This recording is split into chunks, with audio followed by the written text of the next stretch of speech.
wabarakatuh. Perkenalkan, nama saya Lita Meni, mahasiswi program studi pendidikan guru Madrasah Ibtidaiyah semester 3 dengan NIM 2311170035. Tujuan saya membuat video ini yaitu untuk memenuhi tugas akhir semester saya mata kuliah Metodologi Studi Islam dengan dosen pengampu Bapak Abdul Malik. Langsung saja di sini saya akan menjawab pertanyaan yang sudah diberikan. Yang pertama, jelaskan apa yang Anda ketahui tentang metodologi ijtihad dalam Islam. Metodologi ijtihad dalam Islam adalah proses intelektual dan spiritual yang dilakukan oleh para ulama untuk menyimpulkan hukum atau solusi atas masalah-masalah yang baru yang tidak eksplisit dijelaskan dalam Al-Quran atau hadis. Ijtihad berasal dari kata jahada yang berarti usaha sungguh-sungguh. Dalam praktiknya, ijtihad dilakukan dengan menggunakan berbagai alat atau metode. Seperti qiyas adalah metode ijtihad yang menggunakan analogi antara dua kasus untuk menentukan hukum baru. Contohnya dalam masalah meminjamkan uang, hukum Islam menetapkan bahwa riba atau bunga hukumnya haram. Istislah adalah metode ijtihad yang menggunakan pertimbangan maslahah atau kepentingan umum sebagai dasar untuk menentukan hukum baru. Contohnya dalam masalah kesehatan, para ulama dapat menggunakan istislah untuk menentukan hukum tentang vaksinasi. Ijma, kesepakatan ulama, adalah metode ijtihad yang menggunakan kesepakatan para ulama sebagai dasar untuk menentukan hukum baru. Contohnya dalam masalah hukum ahli waris, para ulama sepakat bahwa harta warisan yang harus dibagi sesuai dengan hukum yang ditetapkan dalam Al-Quran. Metodologi ini berfungsi sebagai cara menjaga relevansi ajaran Islam dengan dinamika zaman tanpa meninggalkan prinsip-prinsip dasar syariah untuk melaksanakan ijtihad. Seorang mujtahid harus memiliki keilmuan mendalam tentang teks-teks Islam, bahasa Arab, serta memahami konteks sosial dan budaya tempat hukum akan diterapkan. Dengan demikian, ijtihad menjadi sarana penting dalam menjaga fleksibilitas hukum Islam, sekaligus memastikan bahwa keputusan diambil tetap selaras dengan nilai-nilai keadilan dan tujuan. Terlepas dari itu, metodologi ijtihad dalam Islam juga didasarkan pada prinsip untuk berusaha memahami dan menerapkan hukum Islam ketika tidak ada teks yang secara langsung mengatur tentang perkara. Dalam Al-Quran dan hadis ada beberapa dalil yang menjadi landasan melakukan ijtihad. Dalil tersebut terdapat dalam Quran Surah An-Nisa ayat 59. Berikut dalilnya. Hai orang-orang yang beriman, taati Allah dan taatilah Rasul-Nya dan ulil amri di antara kamu. Kemudian jika kamu berselisih pendapat tentang sesuatu, maka kembalikanlah ia kepada Allah, Al-Quran dan Rasul Sunnah-Nya. Jika kamu benar-benar beriman kepada Allah dan hari kemudian. Quran Surah An-Nisa ayat 59. Ayat tersebut menekankan bahwa pentingnya merujuk kepada sumber utama, yakni Al-Quran dan Sunnah, dalam menyelesaikan perselisihan. Namun, ketika perkara tidak disebutkan secara eksplisit, ijtihad menjadi sarana untuk menafsirkannya berdasarkan prinsip-prinsip syariah.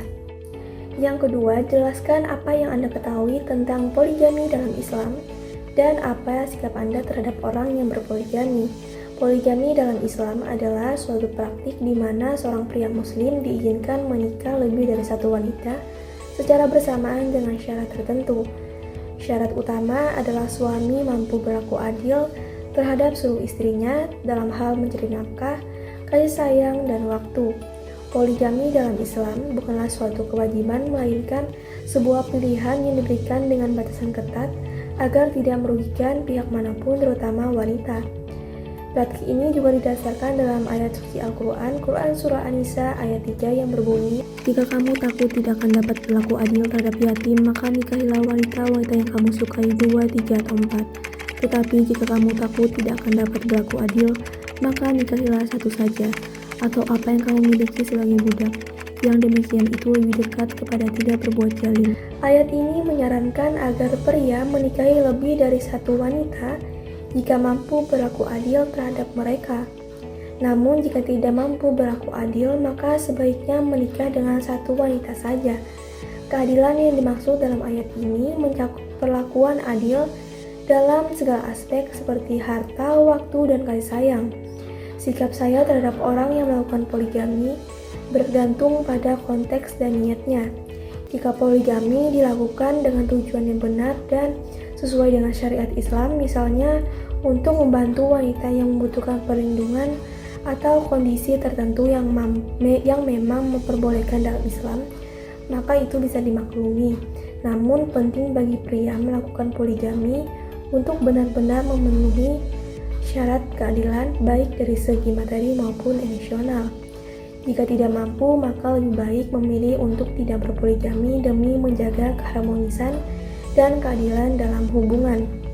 Yang ketiga, jelaskan apa yang Anda ketahui tentang feminisme atau kesetaraan gender, dan jelaskan apa sikap Anda, mendukung ataukah menolak. Feminisme atau kesetaraan gender adalah gerakan yang memperjuangkan hak-hak perempuan untuk mendapatkan perlakuan yang setara dengan laki-laki dalam berbagai aspek kehidupan seperti politik, ekonomi, sosial, dan budaya. Tujuan utama dari feminisme ini adalah untuk menghapuskan diskriminasi gender dan memastikan bahwa perempuan memiliki hak yang sama dalam pendidikan, pekerjaan, kesehatan, dan kehidupan serta keluarga.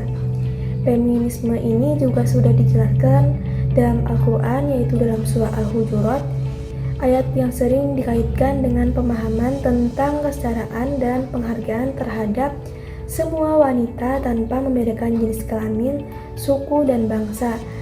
Al-Quran surah Al-Hujurat ayat 3 yang berbunyi, "Hai manusia, sesungguhnya kami menciptakan kamu dari seorang laki-laki dan seorang perempuan dan menjadikan kamu berbangsa-bangsa dan bersuku-suku, agar kamu saling kenal-mengenal. Sesungguhnya orang yang paling mulia di antara kamu di sisi Allah adalah orang yang paling bertakwa di antara kamu. Sesungguhnya Allah Maha Mengetahui lagi Maha Mengenal." Saya mendukung feminisme yang tidak bertentangan dengan nilai-nilai Islam, seperti hak perempuan untuk mendapatkan pendidikan yang layak, hak bekerja, dan hak untuk menentukan pilihannya dalam kehidupan. Namun, saya menolak bentuk feminisme yang mengabaikan perbedaan hak dan tanggung jawab yang telah digariskan dalam syariat Islam, seperti konsep peran yang sesuai dengan kodrat masing-masing gender. Jadi, dalam pandangan saya, dukungan terhadap feminisme bisa diberikan sejauh tidak bertentangan dengan prinsip-prinsip Islam yang menekankan keseimbangan dan keadilan antara laki-laki dan perempuan. Pertanyaan selanjutnya, jelaskan apa yang Anda ketahui tentang hubungan antara Islam dan HAM, dan apa sikap Anda terkait HAM, mendukung atau menolak. Hubungan antara Islam dan hak asasi manusia dapat dilihat melalui perspektif ajaran Islam yang memberikan perhatian penting terhadap hak-hak individu dan kesejahteraan umat manusia. Dalam konteks Islam, HAM berhubungan dengan berbagai prinsip dasar seperti keadilan, kesetaraan, kebebasan, dan penghormatan terhadap martabat manusia. Beberapa ajaran Islam mendukung hak-hak dasar ini, seperti hak untuk hidup, hak atas kebebasan beragama, hak untuk memperoleh pendidikan, dan hak untuk dilindungi dari diskriminasi atau penyiksaan. Al-Quran dan hadis menekankan pentingnya keadilan sosial, hak-hak perempuan, perlindungan anak, dan penghapusan perbudakan. Islam juga mengajarkan bahwa semua umat manusia, tanpa memandang suku, ras, atau status sosial, memiliki kedudukan yang sama di hadapan Tuhan.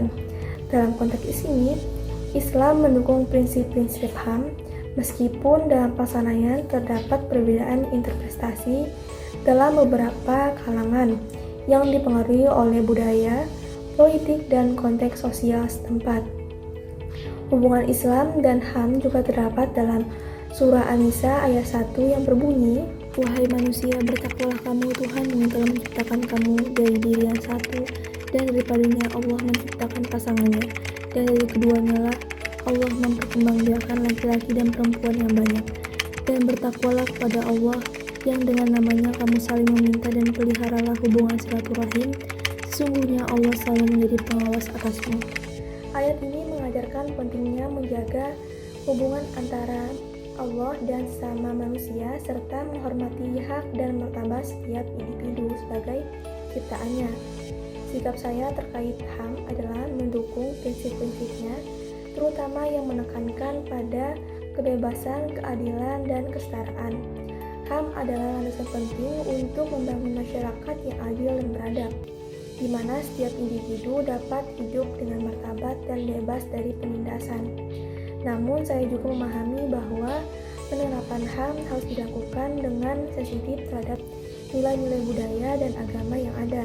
Selama tidak bertentangan dengan prinsip-prinsip dasar kemanusiaan, saya setuju dengan HAM. Pertanyaan yang kelima yaitu jelaskan apa yang Anda ketahui tentang demokrasi dan hubungannya dengan Islam. Apa pendapat Anda terkait sistem demokrasi yang diterapkan di Indonesia? Apakah tetap dipertahankan atau digantikan dengan apa? Sebutkan beserta alasannya. Demokrasi adalah sistem pemerintahan di mana kekuasaan tertinggi berada di tangan rakyat.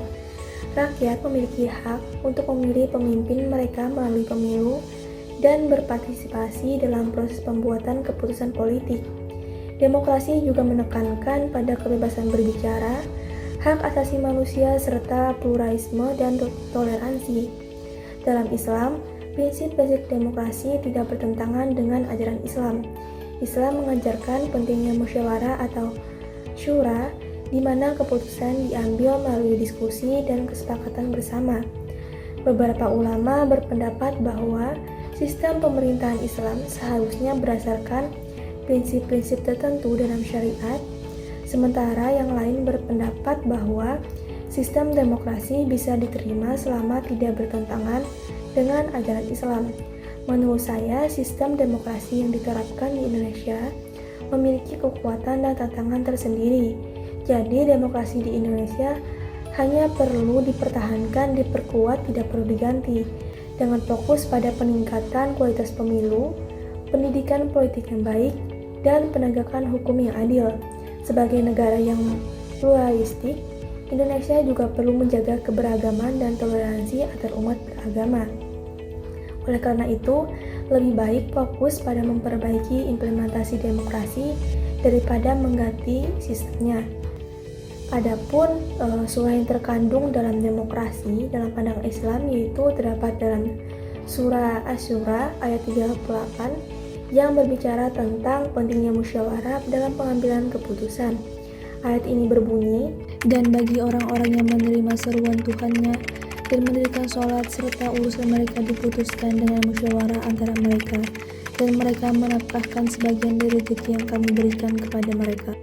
Ayat tersebut menggambarkan bahwa prinsip musyawarah atau syura yang sejalan dengan nilai demokrasi dalam Islam, di mana keputusan harus diambil melalui diskusi dan kesepakatan bersama. Ini mencerminkan nilai-nilai partisipasi, kerjasama, dan keputusan yang adil yang juga penting dalam sistem demokrasi. Pertanyaan yang keenam, jelaskan apa yang Anda ketahui tentang pendekatan sosiologi dan antropologi dalam studi Islam. Sebutkan contohnya. Pendekatan sosiologi dan antropologi dalam studi Islam berfokus pada memahami interaksi antara agama Islam dengan struktur sosial, budaya, dan perilaku masyarakat. Pendekatan sosiologi menganalisis bagaimana ajaran Islam mempengaruhi dinamika sosial seperti hubungan antar kelompok, sistem kekuasaan, dan pembentukan identitas sosial dalam masyarakat Muslim. Sementara itu, pendekatan antropologi lebih menekankan pada studi budaya Islam, ritual keagamaan, dan bagaimana norma-norma agama memahami atau mempengaruhi praktik sehari-hari dalam konteks budaya lokal. Contoh nyata dari pendekatan ini dapat dilihat dalam studi tentang Islam di Indonesia, di mana antropologi mengkaji keberagaman praktik ibadah dan budaya Islam di berbagai daerah, seperti perbedaan cara merayakan Idul Fitri antara suku Betawi dan suku Jawa. Sedangkan pendekatan sosiologi bisa ditemukan dalam analisis tentang bagaimana kelompok-kelompok Islam tertentu seperti organisasi Muhammadiyah dan Nahdlatul Ulama mempengaruhi kebijakan sosial dan pendidikan di Indonesia. Baik, itu tadi penjelasan dari saya. Saya mohon maaf jika terdapat kesalahan. Saya ucapkan terima kasih. Wassalamualaikum warahmatullahi wabarakatuh.